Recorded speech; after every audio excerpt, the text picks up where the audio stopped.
खुलुमबाय गिबियावनो बयनिसिमबो गाहाम हामलायनायखौ जासिहरबाय। दिनैनि प्राइम 24 हेडलाइन स्टुडियोआव धेमाजि जिल्ला सानजारि नोगोरनिफ्राय रादाबखौ फरायदों आं रैरुप नार्जारिया।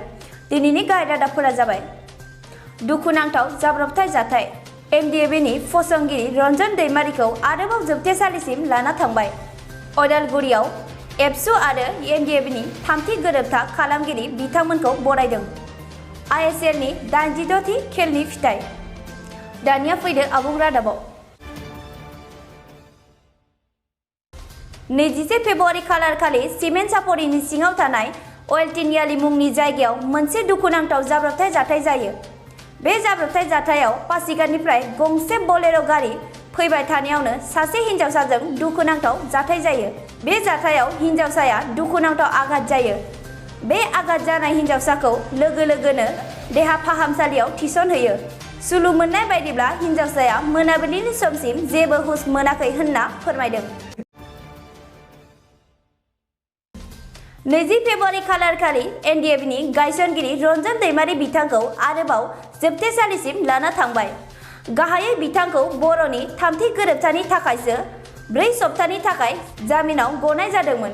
दा बिथांखौ जामिननि समा जोबनायनि थाखाय बिथांखौ आरोबाव जोबथेसालिसिम लाना थांबावबाय।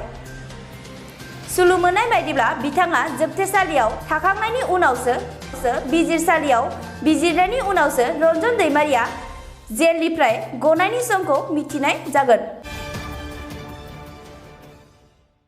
20 फेब्रुवारि खालारखालि अदालगुरियाव अदालगुरि जिल्लानि एबसु आरो बेरगाव महकुमानि सिङाव थानाय दखरा एबसुजों लोगोसे गुबुन गुबुन माहारिनि बानजायनायाव बिटिआरनि गोरोबथा खालामग्रा आफाद एबसु आरो एनडिएफनि सागान होगिरि बिथांमोनखौ गुबुन गुबुन माहारि आफादफोरा बरायदों। हिमाकुसि गेलेग्रा फोथाराव खुंनाय आरो बरायनाय हाबाफारियाव एबसुनि बारग' आफादगिरि प्रमद बर' बिथां, एनडिएफनि आफादगिरि गबिन्द्र बसुमतारी आरो माखासे दैदेनगिरि बिथांमोना बाहागो लायो। बरायनाय हाबाफारियाव भुटान रायजोनिफ्रायबो बिजाथि बाहागो लायो। लोगोसे सागान होगिरि बिथांमोनखौ बरायो। 20,000निबो बांसिन सुबुं अनजिमानि माखासे हारि माहारिनि मानसिफोरा बे हाबाफारियाव बाहागो लायो। प्राय 24 घन्टानि बारा सम दङ। आङो मोनफ्रोमबो मिनिट सेकेन्डआव सानगासिनो दङ आं मा मावनाया मोजां आरो मा मावनाया मोजां नङा। आङो आंनि गोसो गोरबोनिफ्राय आंनि जि खावलायनाय फैयो बेखौ खोनासंनानै आङो थांखि लागोन। बिटिआर सुक्तियाव मा दं बेखौ मिथिनो मोनाखै होनना बुंदोंबा बिथांनि गोरोन्थि, बे रावनिबो गोरोन्थि नङा। खारन सुक्ति खालामनायनि सिगाङाव बिथाङाथ' नायनो मोन्दों। एक घन्टायानो जा बा 2 घन्टायानो जा सिगाङावथ' बिथाङा नायनो मोन्दों आरो नायनानै फरायनानै गावनि सेटिसफेक्टरि नङाबाथ' बिथाङा सहि होनना आपत्ति खालामनांगोन जे बिखौ आं गनाया, आं साखि जानो हाया होनना बुंनांगोन। खिन्थु नायालाफानो जुदि सहि होदोंबा बे बिथांनि गोरोन्थि। बिनि थाखाय रावबो दायनिगिरि नङा, गावनो दायनिगिरि। बेनिफ्राय बिटिआराव जेबो गैया होननाय बाथ्राखौ बिथाङा आसलथे माखौ लानो बुंखो जों बुजिनो हायाखै। खारन बिटिआराव मोनसे सेपारेट स्टेटआव जिखिनि मोनथाय गैया, जिखिनि सुबिदा गैया बे गासिबो दंजोबो।